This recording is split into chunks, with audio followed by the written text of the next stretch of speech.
students. Beta, this is your lecture number 13 for 9th class. Okay, and today I am going to explain you next cell organelle, that is Golgi bodies. Okay, so regarding discovery, Golgi bodies were discovered by Camillo Golgi. Okay, scientist का नाम you have to learn. Camillo Golgi, इन्हीं के नाम से इनको जो है इनका नाम पड़ा था गोल्जी अपरेटस, या गोल्जी बॉडीज कह सकते हैं, या गोल्जी कॉम्प्लेक्स कह सकते हैं। आगे बात समझ में, ठीक है। इसके साथ साथ देखो, जनरली सभी यूकैरियोट्स में प्रेजेंट होती है, ठीक है, बट कुछ ऐसे भी सेल हैं जहां पे ये एब्सेंट होंगे, ठीक है ना। जैसे कि प्रोकैरियोट्स हैं। प्रोकैरियोट्स आपके जितने भी बैक्टीरिया हो गए, हमने पहले भी पढ़ा है प्रोकैरियोट्स के बारे में, तो सभी प्रोकैरियोट्स में ये एब्सेंट होगी, ठीक है। इसके साथ साथ स्टर्म ऑफ ब्रायोफाइटा के अंदर टेरिडोफाइटा, आगे आप पढ़ोगे डायवर्सिटी में ब्रायोफाइटा क्या होते हैं, टेरिडोफाइटा क्या होता है, तब अच्छे से समझ में आ जाएगा, ठीक है ना। इसके अलावा मैच्योर सीव ट्यूब सेल्स के अंदर सीव ट्यूब सेल्स क्या होती है, ये भी आपको टिश्यू सेल में, टिश्यू वाला जो चैप्टर है इससे नेक्स्ट चैप्टर है वहां पर पढ़ाएंगे। प्लांट के अंदर मिलता है सीव ट्यूब सेल्स, ठीक है। और ऐसे ही हमारी जो रेड ब्लड सेल्स है, मेमेलियन रेड ब्लड सेल्स, इनके अंदर भी क्या एब्सेंट होता है, गोल्जी बॉडीज। गोल्जी बॉडीज का जितने भी सेल ऑर्गेनल्स हैं इन दोनों में एब्सेंट होते हैं, ठीक है। इनके मैच्योर फॉर्म में जितने भी सेल ऑर्गेनल्स है सभी एब्सेंट होते हैं, ठीक है। अब देखो, बात करते हैं कि इसके ये कहाँ से बनता है, गोल्जी अपरेटस कहाँ से बन रहे हैं, ठीक है ना। तो इसका एग्जैक्टली आंसर क्या है, SER। और आई थिंक SER आपको अच्छे से पता होगा, हमने कल ही लेक्चर में किया था। SER stands for smooth endoplasmic reticulum, ठीक है। कैसे बनता है वो अभी आपको समझाएंगे। नेक्स्ट देखो, size and number of Golgi complex varies with the metabolic state of the cell. मतलब कोई एक पर्टिकुलर सेल अगर बहुत ज्यादा जो है काम कर रहा है, और काम में भी क्या, जनरली देखो गोल्जी बॉडीज के 3 मेन फंक्शन होते हैं, ठीक है। स्टोरेज, पैकेजिंग, ठीक है, एंड ट्रांसपोर्ट। आगे बात समझ में। तो बेसिकली ये क्या करता है, चीजों को इधर या तो स्टोर करेगा, या किसी पर्टिकुलर जो भी SCR से कंटेंट आ रहा है उसकी मॉडिफिकेशन करेगा, उसमें कुछ चेंज लाएगा, ठीक है। और प्लस जो है कुछ जो चीजें आगे फर्दर ट्रांसपोर्ट करनी है, storage, secretion and transport, storage, modification and secretion, ये 3 फंक्शंस मेन होते हैं इसलिए, ठीक है ना। तो बेसिकली कैसे करता है वो डायग्राम के थ्रू अभी आपको समझ में आ जाएगा। तो देखो, जब जो सेल ज्यादा सिक्रीशन का काम कर रहे हैं, जैसे हमारी जितनी भी ग्लैंड्स हो गई, ठीक है ना, ग्लैंड्स जनरली क्या करती है, हार्मोन्स सिक्रीट कर रही हैं, और हार्मोन्स सिक्रीट कर रही हैं तो बेसिकली वो सिक्रीशन जब ज्यादा कर रही हैं तो उनके अंदर ऑब्वियसली क्या ज्यादा होगा, गोल्जी कॉम्प्लेक्स का कंटेंट ज्यादा होगा, ठीक है। तो जो भी सेल सिक्रेटरी है बाय नेचर उसमें गोल्जी कॉम्प्लेक्स ज्यादा होगा, ठीक है। सबसे ज्यादा जहां कहा मिलेगा, राइजोइडल सॉइल्स ऑफ एल्गा, ठीक है ना। एक कारा नाम की एल्गी होती है जिसके अंदर maximum number of Golgi apparatus मिलते हैं। आगे बात समझ में, ठीक है। इसके साथ तो देखो ये डिपेंड कर रहा है कि सेल की मेटाबॉलिक स्टेट कैसी है, वो मतलब कि एक्टिवली इन्वॉल्व है किसी पर्टिकुलर फंक्शन में या इनएक्टिवली इन्वॉल्व है, ठीक है। तो इसीलिए इसका जो साइज और इसका नंबर, ठीक है ना, वो डिपेंड करता है कि सेल कैसे काम कर रही है। अगर सेल ज्यादा काम कर रही है तो इनका नंबर ज्यादा होगा, ठीक है। और काम में भी बेसिकली मैंने क्या बताया, सिक्रीशन, ठीक है ना, मॉडिफिकेशन, और तीसरा स्टोरेज, ठीक है। SSM ऐसे भी याद कर सकते हैं, SSM भी याद कर सकते हैं, NSS भी याद कर सकते हैं, जो भी है, ठीक है। तो इस तरीके से तो देखो, जब किसी पर्टिकुलर सेल ऑर्गेनल का नंबर और साइज फिक्स नहीं है, ठीक है ना, तो हम बेसिकली उस टाइप के सेल ऑर्गेनल को क्या बोलते हैं, प्लूरोमॉर्फिक। बेसिकली ये साइज और शेप के लिए होता है। प्लूरोमॉर्फिक यानी कि वेरिएबल शेप एंड साइज। आगे बात समझ में, ठीक है। तो इनका जो शेप एंड साइज है वो वेरिएबल होता है, that's why they are known as pleuromorphic cell organelle, ठीक है। अब जो गोल्जी कॉम्प्लेक्स है बेटा, आगे मैं आपको बाय डायग्राम समझाऊंगी कि ये क्या है। They are surrounded by organelle free cytoplasm. जितनी जगह में गोल्जी अपरेटस है उसके चारों तरफ इसका एक पर्टिकुलर डायमीटर है जिसके अंदर दूसरा कोई सेल ऑर्गेनल एब्सेंट होता है, और उस पर्टिकुलर साइटोप्लाज्म वाली जगह को हम क्या कहेंगे, जोन ऑफ एक्सक्लूजन। आगे बात समझ में, ठीक है, जोन ऑफ एक्सक्लूजन। तो एक बार इसका स्क्रीनशॉट ले लो। अब देखो बेटा, अगर इसके स्ट्रक्चर की बात की जाए, पहले स्ट्रक्चर बना के दिखा देते हैं, उसके बाद जो चीजें इसमें नोट डाउन करनी है वो लिखवा देंगे, ठीक है ना। तो देखो, अगर इसके स्ट्रक्चर की बात की जाए, आपने डायग्राम बाय डायग्राम आपको अच्छे से याद होगा हमने कैसा इसका डायग्राम बनाया था, ठीक है। जनरली जो है इसके 3 कंपोनेंट्स होते हैं, सिस्टर्नी, वेसिकल्स एंड वैक्यूल्स, ठीक है। 3 कंपोनेंट्स होंगे इसके, सिस्टर्नी, वेसिकल्स एंड वैक्यूल्स, ठीक है। तो देखो, मान लो इस तरीके से हम डायग्राम बना रहे हैं, कुछ इस तरीके का, ठीक है, कुछ इस तरीके से। तो ये जो parallelly arranged stack like structure हम बना रहे हैं, ठीक है, ये क्या कहलाती है, cisternae. Parallelly arranged stack like structure जो आप बना रहे हो, that are known as cisternae, ठीक है, कुछ इस तरीके से, ऐसे करके। और यहां से जो है कुछ जो है इस तरीके से वेसिकल्स जो है निकल रहे हैं, ठीक है, और मूव करके जा रहे हैं ऐसे, यहां से। जैसे देखो, ये ऐसा क्यों बनाया है, जैसे मान लो शुरू में क्या था, ये कुछ इस तरीके से, शुरू में क्या था, इस तरीके से था, ठीक है। तो SER, स्मूथ एंडोप्लाज्मिक रेटिकुलम, मान लो ये आपका स्मूथ एंडोप्लाज्मिक रेटिकुलम है, ठीक है, कल हमने डायग्राम में भी किया था। अब यहाँ से कोई मटेरियल जो है ट्रांसपोर्ट करना है गोल्जी बॉडीज में, तो वो पहले ऐसे वेसिकल्स के फॉर्म में बनेगा, धीरे धीरे यहाँ से पिंच ऑफ हो जाएगा, ये वेसिकल मूव करके जाएगा ऐसे, ठीक है, इस तरीके से, और इस मेम्ब्रेन के साथ जाके ऐसे फ्यूज हो जाएगा। समझ में आया। अब देखो, कंटेंट तो अंदर चला गया, ठीक है, और तो ये वाली वॉल जो है थोड़ी सी बड़ी होगी, क्योंकि जब ये स्ट्रेट होगी तो ऑब्वियसली दोनों साइड से थोड़ी बड़ी होगी, और बड़ी होगी तो ये कुछ इस तरीके से दिखेगी। धीरे धीरे करते करते ये कैसी दिखाई देगी, कुछ ऐसी दिखाई देगी। समझ में आया, ठीक है। तो इस तरीके से ये बनी हुई है। और देखो, ये जो लास्ट वाली सिस्टर्नी है, ये जो लास्ट वाली सिस्टर्नी है, यहाँ से वेसिकल निकलेंगे, ये वेसिकल इसके साथ फ्यूज हो जाएंगे, ठीक है, इस तरीके से। यहां से फिर बनने वाले वेसिकल्स यहाँ मूव करके इसके साथ फ्यूज हो जाएंगे। तो ऐसे करते करते क्या है, धीरे धीरे धीरे धीरे चीजें एक सिस्टर्नी से दूसरे सिस्टर्नी में, दूसरे से तीसरे में, ऐसे करके मूव करेंगे, ठीक है। तो देखो, ये क्या है, ये सिस्टर्नी है, ये जो पैरेलली अरेंज्ड स्ट्रक्चर है, ये क्या है, सिस्टर्नी, ठीक है।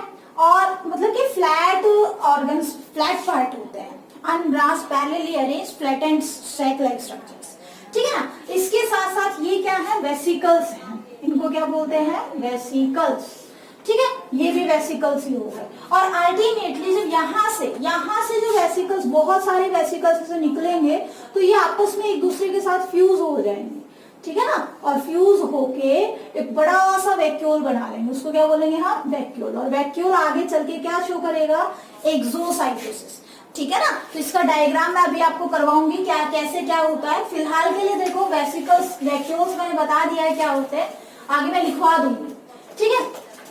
कुछ एक में क्या होता है, यहाँ से ऐसे ट्यूबुलर पार्ट, ऐसे ट्यूब्स भी अराइज कर जाती है, ऐसे करके, ठीक है ना। कुछ एक के अंदर ऐसे ट्यूब्स भी अराइज करती है गोल्जी अपरेटस में, ऐसे कनेक्टेड भी रहते हैं ये कई बार, ऐसे करके। समझ में आया, ठीक है ना, इस तरीके से कनेक्टेड भी रहते हैं, ठीक है। तो इस वाले रीजन को हम क्या कह सकते हैं, ये ट्यूब्यूल्स कहलाएंगे, ट्यूब्यूल्स, ठीक है। और देखो, दो सिस्टर्नी के बीच में जो जगह है उसको क्या बोलते हैं, इंटर सिस्टर्नल स्पेस। क्या बोलोगे, इंटर सिस्टर्नल स्पेस, क्लियर। अब देखो, ये जो डायग्राम हमने बनाया है, ठीक है, इस डायग्राम में हमें पोलैरिटी शो हो रही है। पोलैरिटी कैसे, देखो, जब हम एक सेल के थ्रू डायग्राम बनाएंगे, जैसे मान लो ये आपका सेल है, ठीक है, ये आपका सेल है, और सेल में हमने क्या बनाया, मान लो ये कोई न्यूक्लियस बनाया, ठीक है, और न्यूक्लियस की डबल मेम्ब्रेन बना दी in this way, understand. Now what happens, certain RER arises from endoplasm, from nuclear membrane, right or wrong? Some RER arises from endoplasmic reticulum, from nuclear membrane, ठीक है, and which type of RER, which type of endoplasmic reticulum, RER, rough endoplasmic reticulum. They have ribosomes at their surface. ठीक है, इनके surface पे आपको ribosomes भी देखने को मिलेंगे कुछ इस तरीके से। आगे बात समझ में? ठीक है, अब क्या होगा, देखो यहां से वेसिकल्स जो है ऐसे निकलेंगे, मतलब कोई कंपोनेंट बना, कुछ भी सब्सटेंस बना, लिक्विड सब्सटेंस, ठीक है, और वो सब्सटेंस क्या हो रहा है, वेसिकल्स के फॉर्म में आ रहा है, ठीक है, और ये क्या है आपका, मान के चलो क्या है ये, स्मूथ एंडोप्लाज्मिक रेटिकुलम, ठीक है, तो ये मूव करके आया कहां पे, यहां पे इस तरीके से, और इसके साथ फ्यूज हो गया, ठीक है, ये क्या हो गई, SER, स्मूथ एंडोप्लाज्मिक रेटिकुलम, ये क्या थी, RER।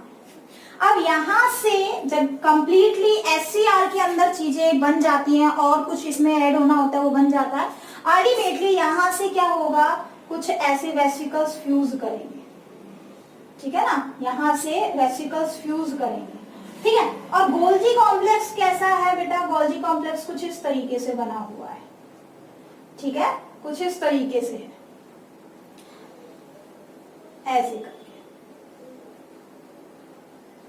ऐसे करके, ये हो गया गोल्जी कॉम्प्लेक्स, ठीक है, तो ध्यान रखना ये वाला जो हिस्सा है, ठीक है ना, ये वाला जो पार्ट होता है गोल्जी कॉम्प्लेक्स का, वो हमेशा न्यूक्लियस की तरफ होता है, जैसे अगर मैं यहां बनाना चाहूं तो वो कैसा होगा, कुछ इस तरीके से होगा, कुछ इस तरीके से, ठीक है, यहां हम ऐसे बनाएंगे, गोल्जी कॉम्प्लेक्स कैसे बनाएंगे, यहाँ पे इस तरीके से बनाएंगे, तो देखो ये वेसिकल जाएगा मूव करके कुछ इस तरीके से ऐसे, और क्या होगा, इससे यहाँ पे ऐसे जाके क्या हो जाएगा, फ्यूज हो जाएगा, ठीक है, अल्टीमेटली यहां से जितने भी बन रहे हैं ये फ्यूज होके क्या बनाएंगे, बड़ा सा वैक्यूल बनाएंगे, वैक्यूल आगे चल के क्या होगा, यहाँ पे मेम्ब्रेन के साथ फ्यूज करेगा और कंटेंट को बाहर डाल देगा, और खुद प्लाज्मा मेम्ब्रेन की जो मेम्ब्रेन है वो प्लाज्मा मेम्ब्रेन के साथ ऐड हो जाएगी, ठीक है, इस प्रोसेस को हमने क्या कहा था, एक्सोसाइटोसिस, यहाँ क्या हो रहा है, एक्सोसाइटोसिस, ये क्या बना दिया, वैक्यूल, ठीक है, ये क्या है, वेसिकल्स, ठीक है, ये क्या हो गया, गोल्जी अपरेटस, और गोल्जी अपरेटस में भी देखो ये जो फेस है, ये वाला जो फेस है, ठीक है ना, इस फेस को क्या बोलते हैं हम, यहाँ पे ये कैसा है, कॉन्वेक्स फेस है, ठीक है ना, कैसा फेस है, कॉन्वेक्स फेस, जिसको क्या बोलेंगे हम, फॉर्मिंग फेस, फॉर्मिंग फेस, ठीक है, और ये वाला फेस कौन सा है, मैच्योर फेस, कैसे क्या होता है देखो अभी समझेंगे हम इसको, एक बार इधर समझ लेते हैं उसमें, ताकि अच्छे से चीजें समझ में आए। देखो ये क्या है, ये कॉन्वेक्स है, जब हम ऐसे करेंगे हाथ को तो हमेशा ये वाला सरफेस कॉन्वेक्स होता है, ये वाला सरफेस कॉनकेव होता है, ठीक है ना, तो ये वाला क्या है, कॉन्वेक्स फेस है, कैसा है, कॉन्वेक्स फेस, कॉन्वेक्स फेस हमेशा किस तरफ आता है, हमेशा टूवर्ड्स न्यूक्लियर मेम्ब्रेन, ठीक है, टूवर्ड्स न्यूक्लियर मेम्ब्रेन, ठीक है ना, इसके साथ साथ और क्या ध्यान रखना है, इसको हम बोलते हैं फॉर्मिंग फेस, फॉर्मिंग फेस, क्यों बोलते हैं फॉर्मिंग फेस, क्योंकि देखो ये ऐसा फेस है जहां पे कंटेंट अभी मॉडिफाई नहीं हुआ है, ठीक है ना, RER से चीजें आई SCR में, SCR से चीजें गई गोल्जी बॉडीज में, और ये जो लास्ट सिस्टर्नी है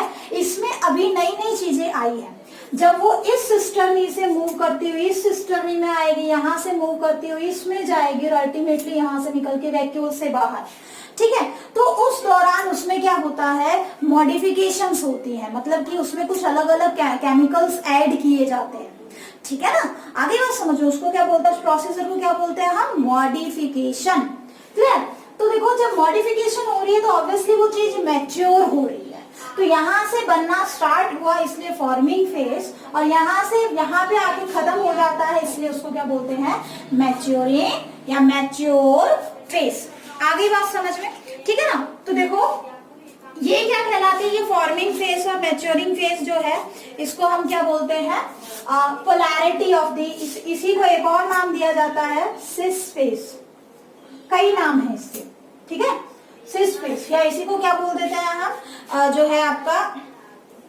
प्रॉक्सिमल फेज, कई नाम है इसके, प्रॉक्सिमल पहले, ठीक है। तो ये सारे के सारे हमेशा कहाँ आएंगे, न्यूक्लियर मेम्ब्रेन की तरफ, ठीक है ना। और इधर जहां जहां आपका गोल्जी बॉडीज होगी वहां वहां क्या होगा, जो साइटोप्लाज्म होगा, ठीक है ना, ये जो साइटोप्लाज्म है इसके अंदर कोई सेल ऑर्गेनल प्रेजेंट नहीं होगा, मतलब इसके आसपास के एरिया में, ठीक है, उसको हम क्या बोलते हैं, zone of exclusion, zone of exclusion, कोई सेल, अदर सेल ऑर्गेनल नहीं होगा, सिर्फ गोल्जी कॉम्प्लेक्स के ही कंटेंट होंगे। आगे बात समझ में, ठीक है ना, इस तरीके से। अब देखो ये जो फेस है, ये फेस क्या कहलाएगा, ये फेस कहलाएगा कॉनकेव फेस। देखो इसकी शेप ऐसे कॉनकेव है, आपने पढ़ा है फिजिक्स में, ये कॉनकेव फेस हो गया, ठीक है, ये कॉन्वेक्स फेस हो गया। तो इसलिए कॉनकेव फेस जो होता है, ध्यान रखना, it always faces towards plasma membrane, ठीक है, प्लाज्मा मेम्ब्रेन की तरफ होता है। इसके अलावा इसको क्या बोलते हैं, मैच्योर फेस, ठीक है। इसके अलावा और क्या बोलोगे इसको, ट्रांस फेस, और क्या बोलेंगे इसको, डिस्टल फेस, ठीक है।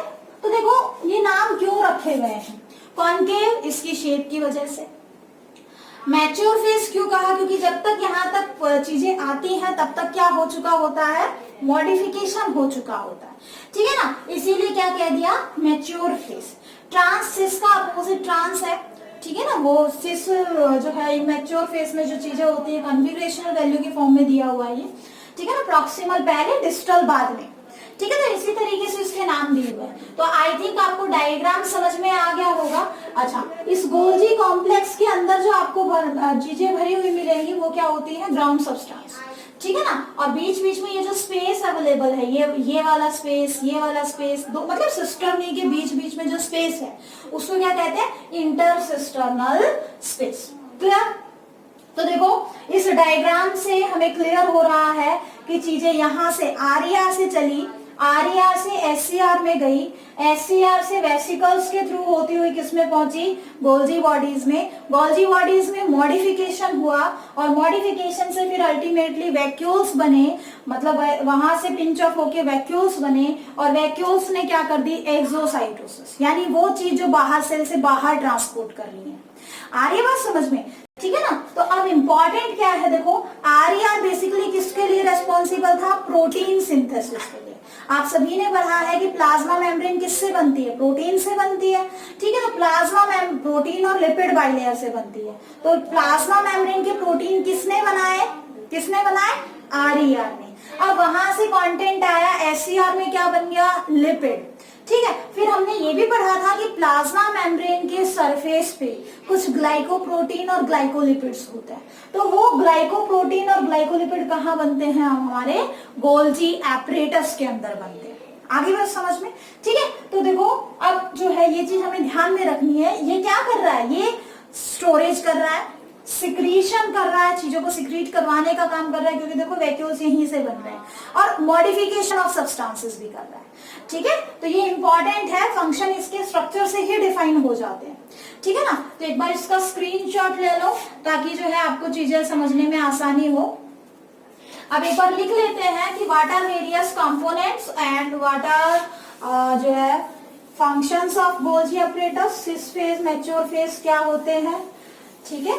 और क्योंकि देखो कंपटीशन पॉइंट ऑफ व्यू से ये इंपॉर्टेंट है और आपके पेपर में भी पूछा जाता है, ठीक है ना। फंक्शंस आपने बेसिकली क्या करना है, सभी सेल ऑर्गेनल्स के फंक्शंस को अच्छे से पढ़ना है, याद करना है। बेसिकली क्वेश्चन फंक्शंस पे आएगा, ठीक है। और थोड़ा बहुत एक्स्ट्रा अगर किसी पर्टिकुलर सेल ऑर्गेनल के अंदर दिया हुआ है, जैसे यहाँ पे पोलैरिटी दी हुई है, ठीक है, तो वो पोलैरिटी के ऊपर भी कई बार क्वेश्चंस पूछ सकते हैं। आगे बात समझ में। Now, what are various components of Golgi apparatus? As we see in diagram, in previous diagram, See what happens, there are three different types of component, that are cisternae, vesicles and vacuoles. ठीक है, तो देखो जो cisternae है वो कैसे थे, flat structure थे, पैरेलली अरेंज थे और इनके अंदर कुछ ग्राउंड सब्सटेंस भरा होता है, they are filled with ground substance. ठीक है, इसके साथ साथ देखो by number they are 6 to 13 number, हमने 3 ही बनाए थे but they may be 6 to 13 number. ठीक है, और two cisternae separated by a space known as intercisternal space, क्या कहेंगे हम उसे, इंटरसिस्टर्नल स्पेस। अब देखो बेसिकली क्या होता है कि सिस्टर्नी वो जगह है जहां पे गोल्जी ऑपरेटर जनरली काम कर रहा है। ठीक है ना, तो functional unit of Golgi operators क्या होता है, सिस्टर्नी। ठीक है, और अल्टीमेटली सिस्टर्नी से ही क्या होते हैं, वेसिकल्स पिंच ऑफ होते हैं। ठीक है, जैसे हमने पाई डायग्राम देखा था, तो they give rise to vesicles. आगे बात समझ में। ठीक है, इसके अलावा देखो बेटा वेसिकल्स जो होते हैं वो जनरली कहां से होते हैं, सिस्टर्नी से अराइज होते हैं। At the corners of cisternae vesicles arises, clear, और which are filled with those substances which are prepared by cisternae। और जनरली इन वेसिकल्स में क्या भरा हुआ होता है, वो सब्सटेंस जो सिस्टर्नी ने प्रिपेयर किया।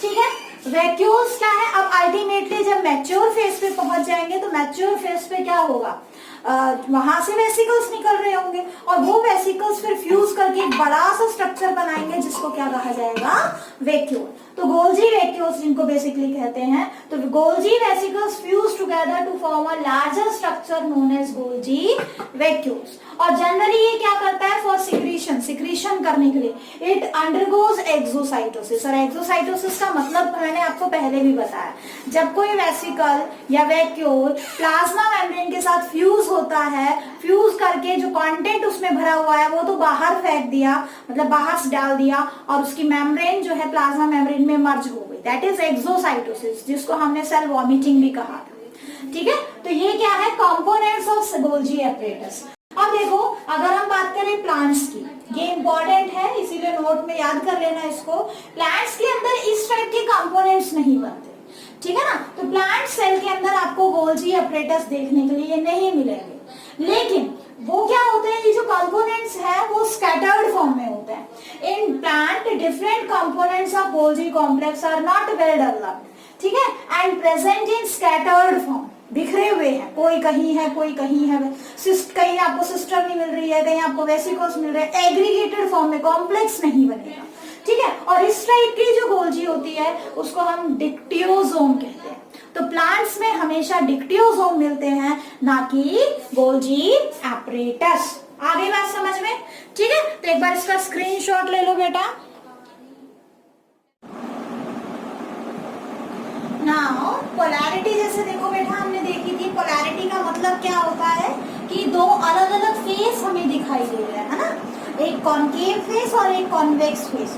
तो देखो हमने डिवाइड किया था डायग्राम के बेस पे, एक तो कॉन्वेक्स फेस था और एक क्या था, कॉनकेव फेस था, इसी को हम पोलैरिटी कहते हैं। ठीक है ना, मतलब कि जहाँ अलग अलग फंक्शंस हो। तो देखो जो कॉन्वेक्स फेस उसे हम फॉर्मिंग फेस भी कहेंगे, जो कॉनकेव फेस है उसे हम मैच्योरिंग फेस भी कहेंगे।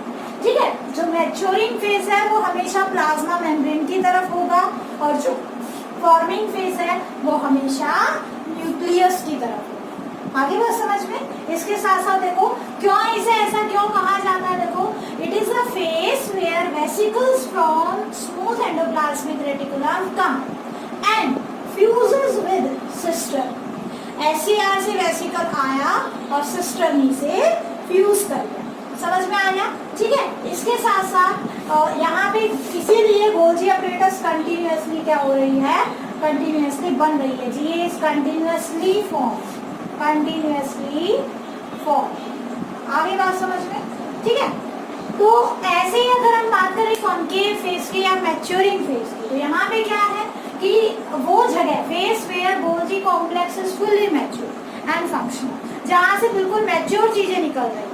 ठीक है ना, इसलिए उसको मैच्योरिंग फेस कहा।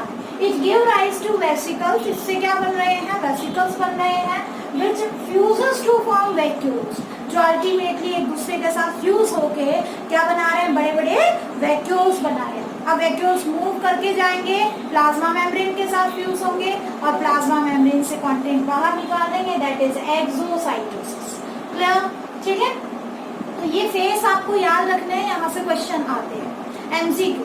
ठीक है, तो थोड़ा सा कॉम्पिटिटिव वे में भी हमें साथ साथ चलना है। तो देखो अब बात करते हैं फंक्शंस की। तो देखो वैसे तो बहुत सारे फंक्शंस हैं, बट आपको ये 3 मेन याद रखना है। ठीक है ना? तो देखो it's main function is secretion and storage of various metabolites. Metabolites यानी सेल के अंदर जो एक्टिविटीज चल रही है ना, ठीक है ना, जैसे जितनी भी रिएक्शंस चल रही है सभी को मेटाबॉलिक रिएक्शंस बोलते हैं। तो उनके दौरान जो प्रोडक्ट प्रोड्यूस हो रहे हैं उनको मेटाबोलाइट्स कहा गया है। आगे बात समझ में, सेल के अंदर जो भी रिएक्शन चल रही है उसी दौरान जो केमिकल्स बन रहे हैं, जो भी चीजें बन रही है उन्हीं को मेटाबोलाइट्स कहा गया है। ठीक है, तो देखो जो मेटाबोलाइट्स सेल के अंदर बन रहे हैं उनको सिक्रीशन करवाना, उनको सेल से बाहर भेजना, सिक्रीट करना, ठीक है, या फिर उनको स्टोर कर देना। ठीक है, इसके साथ साथ इनकी पैकेजिंग भी करते हैं। देखो वेसिकल्स बन रहे हैं, वैक्यूल्स बन रहे हैं। अगर वेसिकल और वैक्यूल नहीं होते और ये डायरेक्टली साइटोप्लाज्म में डाल देते तो क्या चीजें बाहर जा पाती? नहीं, छोटे छोटे पैकेट्स बना के वेसिकल्स और वैक्यूल्स की फॉर्म में एक जगह से दूसरी जगह चीजों को ट्रांसपोर्ट करवा देंगे फॉर फर्दर ट्रांसपोर्ट। ठीक है, अब देखो it forms acrosome of some, that is very very very important. ये कई बार पेपर में आया हुआ है कॉम्पिटिटिव एग्जाम्स में। होता क्या है, जैसे देखो अगर हम बात करें ह्यूमन स्पर्म की, ठीक है ना, ह्यूमन स्पर्म का डायग्राम कुछ इस तरीके का हो गया। ठीक है, ये टेल रीजन हो गया, ये हेड रीजन हो गया, हेड में बड़ा सा न्यूक्लियस हो गया कुछ इस तरीके से, यहाँ पे माइटोकॉन्ड्रिया होते हैं इस तरीके से, ठीक है ना, और ये टेल रीजन, ये मिडल रीजन। अब देखो यहाँ पे इसका काम क्या है, स्पर्म का काम क्या है, इस एग को फर्टिलाइज करना। ठीक है, लेकिन इस एग के चारों तरफ प्रोटेक्टिव मेम्ब्रेन है। एग के चारों तरफ क्या है? प्रोटेक्टिव, क्योंकि देखो एग में तो बहुत सारी इंफॉर्मेशन है, आगे नया जाइगोट जो है वो बनना है यहाँ से, ठीक है ना, तो इसलिए ये तो प्रोटेक्टेड है। तो इसके चारों तरफ क्या है? प्रोटेक्टेड मेम्ब्रेन है। अब इस प्रोटेक्टेड मेम्ब्रेन को इस प्रोटेक्टेड मेम्ब्रेन को डाइजेस्ट करने की एबिलिटी किसके पास है? सिर्फ और सिर्फ स्पर्म के पास है। ठीक है, लेकिन स्पर्म में भी पूरे स्पर्म में नहीं होगी। कहाँ होगी? स्पर्म के टिप पे, यहाँ पे क्या प्रेजेंट होता है? ऐसे एक हेड लाइक रीजन होता है, ऐसे करके इसको एक्रोसोम कहा जाएगा। क्या कहा जाएगा? एक्रोसोम। ठीक है, जिसके अंदर कुछ ऐसी एंजाइम होती हैं जो इसको यहाँ से ऐसे डाइजेस्ट कर देंगी। ठीक है, जब ये इसके साथ फ्यूज करेगा, जैसे मान लो सपोज करें फ्यूज कर दिया ऐसे, ठीक है ना, तो ये इसके साथ टकराएगा, टकराते ये फूट जाएगा, ब्रस्ट हो जाएगा और यहाँ से ये क्या हो जाएगी? ये मेम्ब्रेन डाइजेस्ट हो जाएगी और ये यहाँ से अपना जो न्यूक्लियस है वो इसके अंदर डाल देगा। सिर्फ न्यूक्लियस अंदर जाता है, बाकी पार्ट बाहर ही रह जाता है।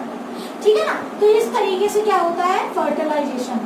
तो एक्रोसोम ऑफ स्पर्म बेसिकली किससे बना हुआ है? किससे बना हुआ है? Golgi apparatus। It is modification of Golgi apparatus। ये क्वेश्चन कई बार कॉम्पिटिटिव एग्जाम्स में आता है बेटा, तो इसको अच्छे से कर लेना कि एक्रोसोम ऑफ स्पर्म कौन से सेल ऑर्गेनल से बनता है। अच्छा, इसके अंदर की जो एंजाइम्स हैं वो लाइसोसोमल एंजाइम्स होती है, बट ये जो स्ट्रक्चर है वो किससे बनता है? एक्रोसोम से बनता है। क्लियर?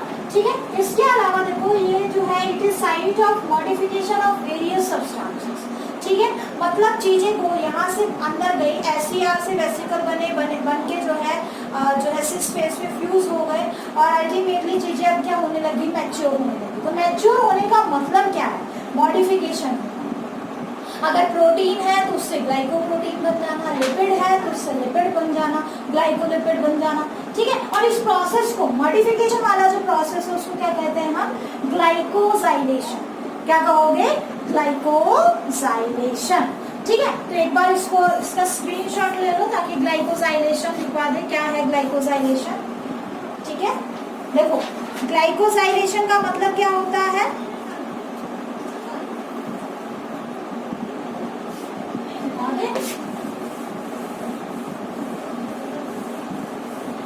तो आपसे कोई पूछ ले कि साइट ऑफ ग्लाइकोजाइलेशन क्या है, ठीक है ना, तो आप क्या बताएंगे? Formation of glycoprotein from proteins.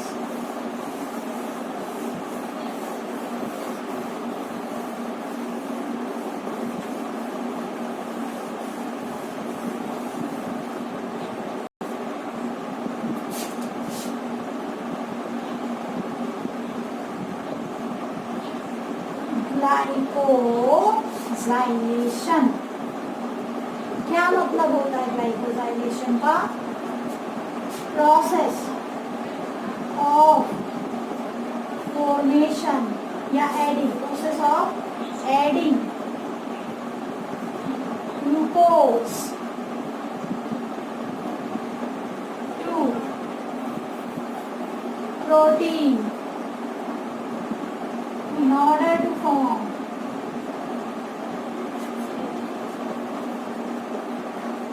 glycoproteins. In order to form glycoprotein, ठीक है? ग्लाइकोप्रोटीन बनाना किससे?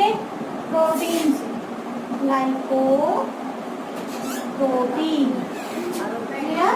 ग्लाइको वर्ड का मतलब ग्लाइको आया है ग्लूकोज से और प्रोटीन जो है नॉर्मली जो प्रोटीन यहाँ था, तो ग्लूकोज और प्रोटीन दोनों को मिला के क्या बना? ग्लाइकोप्रोटीन बना। ठीक है? और एक ग्लाइकोजाइडेशन भी होता है, ठीक है ना? एक प्रोसेस क्या होता है? ग्लाइकोजाइडेशन। ग्लाइकोसाइडेशन इसका मतलब क्या है बेटा? यहां से क्या बनता है? It is the process of adding glucose to lipids in order to form